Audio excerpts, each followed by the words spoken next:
చిన్నగా ఉన్నప్పుడు ఎప్పుడు పెద్దవాళ్ళలాగా అయిపోతామా అని ఆశపడతాము. తీరా పెద్దగా అయ్యాక మళ్ళీ చిన్నపిల్లల్లాగా మారిపోతే బాగుండు అని బాధపడతాము. చిన్నగా ఉన్నప్పుడు పనులు చేస్తాము అంటే ఎవ్వరు చేయనివ్వరు. పెద్దగా అయ్యాక పనులు చేయలేము అన్నా సరే పనులు చెప్పేవాళ్లే అందరు. మరి మీకు ఎప్పుడైనా ఇలా అనిపించిందా? అనిపిస్తే కామెంట్ సెక్షన్ లో కామెంట్ చేయండి. ఈ శారీ మీకు గుర్తుందా? గివ్ విన్నర్ కి ఈ శారీతో ఫ్రాక్ స్టిచ్ చేసి సెండ్ చేస్తాను అని చెప్పాను. చెప్పినట్లుగానే స్టిచ్చింగ్ అయితే చేశాను. ఇంకా సెండ్ చేయడమే లేట్. దానికి గివ్ అవే అనౌన్స్ చేసి చాలా రోజులైతే అయిపోతుంది. ఫ్రాక్ కూడా చాలా రోజుల క్రితమే స్టిచ్ చేశాను, కానీ సెండ్ చేయడమే లేట్ అయింది. నా దగ్గర జిగ్జాగ్ మిషన్ లేదని చెప్పాను కదా, కానీ ఈ ఫ్రాక్ కి బయట అయితే వేరే వాళ్ళతో జిగ్జాగ్ అయితే చేయించాను. ఫ్రాక్ కి జిగ్జాగ్ చేసినందుకు 40 రూపీస్ అయితే తీసుకున్నారు. మరి మీ ఊర్లో ఇలాంటి ఫ్రాక్స్ కి జిగ్జాగ్ చేస్తే ఎంత మనీ తీసుకుంటారు అనేది సరదాగా కామెంట్ సెక్షన్ లో కామెంట్ చేయండి. శారీలో వచ్చిన బ్లౌజ్ పీస్ ని ఇలా బాడీకి వేసి స్టిచ్ చేశాను. ఫ్రాక్ కి మొత్తం శారీ యూస్ చేశానండి, చాలా బాగా వచ్చింది. మీకు గివ్ అవే విన్నర్ ఎవరో చెప్పనే లేదు కదా, గంటాల స్వాతి గారు. నేను ఆ వీడియోని యూట్యూబ్ లో ఇన్స్టాలో కూడా పోస్ట్ చేశాను.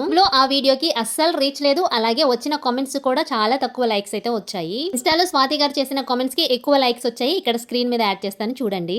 పార్సిల్ స్వాతి గారికి అందిన తర్వాత యాక్చువల్ గా వీడియో అయితే పోస్ట్ చేద్దాం అనుకున్నాను. ఈ మధ్య రిపీటెడ్ గా యూట్యూబ్ లో గివ్ అవే గురించి అప్డేట్ ఇవ్వండి అని ఒక సిస్టర్ అయితే పదే పదే కామెంట్ చేస్తున్నారు. అందుకే పోస్ట్ చేసేస్తున్నాను. పార్సిల్ రీచ్ అయ్యాక కమ్యూనిటీలో మళ్ళీ అప్డేట్ ఇస్తాను. ఫ్రాక్ ఎలా ఉందో కామెంట్ చేయండి. వీడియోని మాత్రం ఒక చిన్న లైక్ చేయండి.